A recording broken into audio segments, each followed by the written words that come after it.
Hey everyone, it's Lisa from the blog farmhouseonboone.com, and it's been a while since I've done one of these what we eat in a week videos. Now you guys all seem to really love them, but I have not done one, and so without further excuses, here is our what we eat in a week winter version dinner.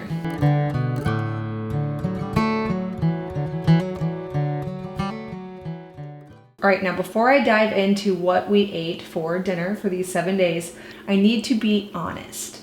This is more like a what we ate in a week and a half, because there are a few random days in here where I totally meant to record what we were eating consecutively in a row for 7 days, and we would get a call for a house showing and then suddenly have to leave our house and go eat pizza somewhere, because that is just how life is going right now.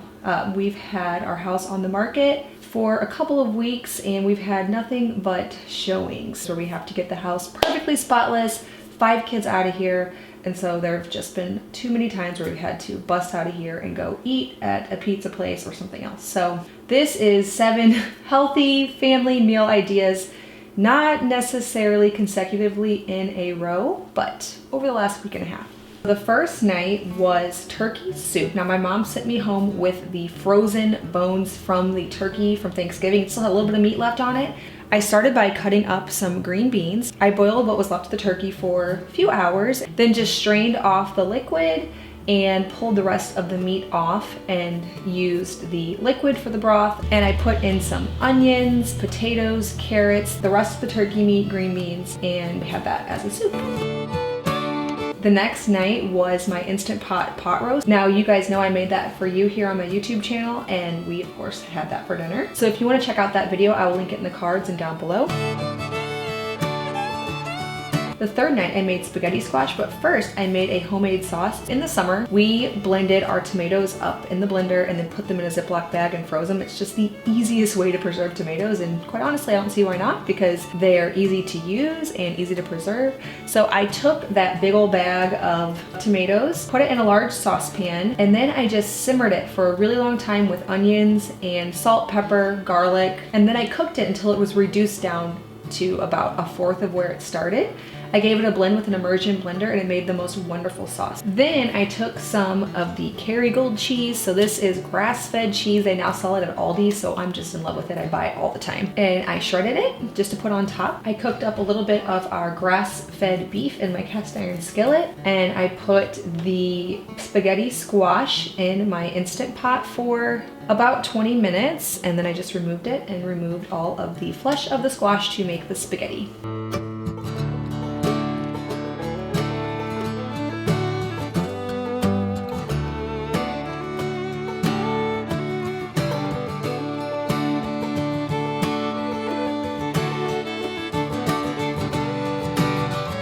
I combined everything and topped it with cheese, and that was a good dinner for that night.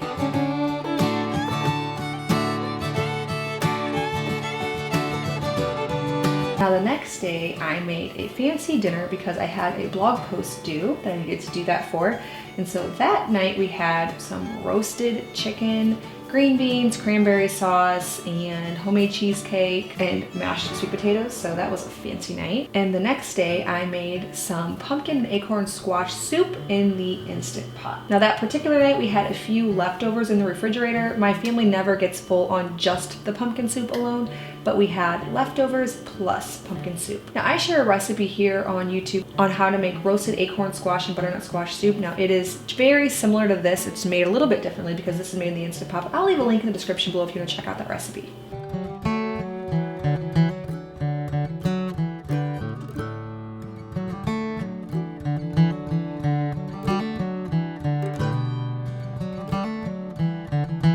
All right, now the next night, we still of course had plenty of soup. As you can see, there is a large pot. So what I did was I took some sourdough starter and I mixed it with some butter, salt, pepper, garlic powder, and I cooked it on my cast iron skillet. So I didn't put anything like eggs or anything, and I didn't let it rise. I cooked it kind of like a pancake, but it didn't have the pancake consistency. It had more of a bread consistency. And I used that as a bread for a grilled cheese, because that night we also had a showing in about an hour, and that was a really quick way to make a healthy sandwich without pre-planning and making my sourdough bread. And I just served that next to some more of that soup.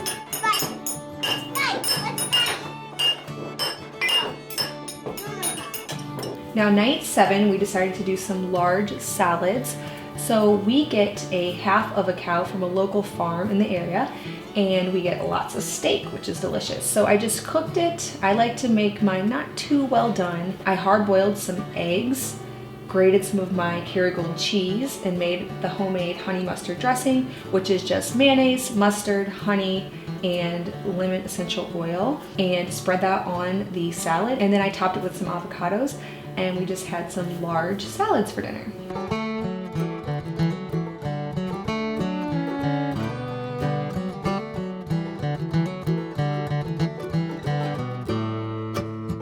All right, well that's it. That is our what we eat in a week dinner edition in the winter time. Things change all the time around here, but I like to keep meals simple, lots of vegetables and homemade things. Now, if you have not yet seen, I have a video on how to have healthy meals every night without meal planning. I'll link it in the cards and down below, but it is basically a video with my strategy on how we're able to eat without much pre-planning, because that's just my personality type. The type of person who feels almost more stressed by planning than helped by it. So if you want to check out that video, I will leave that link as well. All right, well, let me know in the comments below if you like these what we eat in a week videos. Maybe it'll motivate me to make them more often. Usually when we are getting ready to have dinner, the last thing I want to do is get my camera out, but I remember there was a pretty good response to these before. So let me know in the comments below if you like them, and I will keep on making them. All right, well, if you're brand new to my channel, please hit that subscribe button. I make tuna videos every week on food from scratch, natural living, and a handmade home. Thanks so much for stopping by the farmhouse.